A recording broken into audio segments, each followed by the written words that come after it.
It's been an interesting time there. What we're seeing in the UK at the moment is a increasing growth in programmatic buying, which is the digital media stuff. So in other words, the stuff that takes less human intervention in the planning and tries to get the most cost-effective ad unit, and usually through some kind of digital buying mechanism. We're seeing an interesting trend where social media is being pulled out of a lot of the digital agencies and pulled up in-house.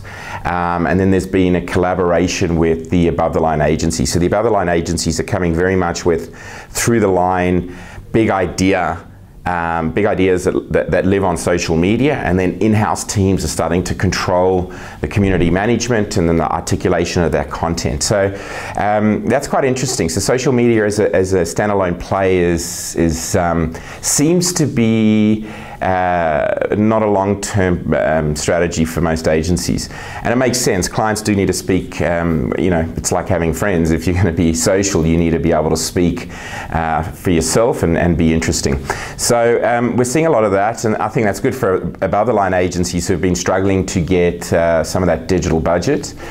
We're also seeing collaborations in social media as well. So the storytelling is starting to kind of go into the TV ad and into the billboard, and often it's being led through a social conversation. And there's one particular partnership in the UK which is very interesting, and that's one called Truffle Pig, which was launched at Cannes, I think, a year ago. And that's a partnership between Snapchat, Media Online, and an agency called Colloquial. And essentially what that's doing is trying to take the social media platforms and what we call native advertising. So it's a different type of ad unit, and it's where a brand will start creating a lot of this content and place it as almost like an advertorial in the old school.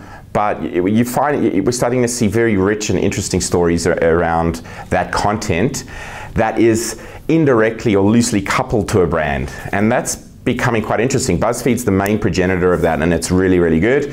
But this partnership now, the Truffle Pig partnership with Snapchat and Media Online. Media Online has the most eyeballs of any property in the world as far as media goes. And so, and then you have the agency that's creating the content, like long form content. And this essentially becomes an ad unit on Snapchat or BuzzFeed or what have you. So that's a really interesting space, because you're getting long form copywriters working with in a sense, media buyers and planners, and that's there's a lot of interesting stuff happening there, and we see a lot of that, a lot of business coming there. I see that probably still away from the South African market. It's hard to justify those kind of budgets unless you've got tens of millions of eyeballs, because the production cost is quite high. You know, usually north of $100,000. So that's that.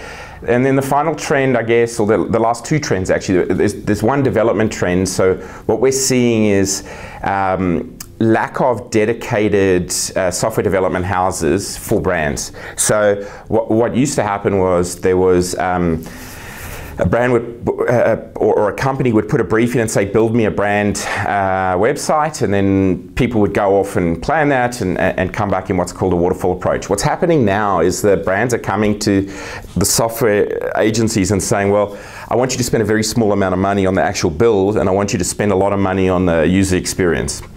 And this whole user experience is now morphing into customer experience, which is the wider set of digital engagement, you know, from call center to email, and then obviously the digital assets that take your money or get you to go and spend.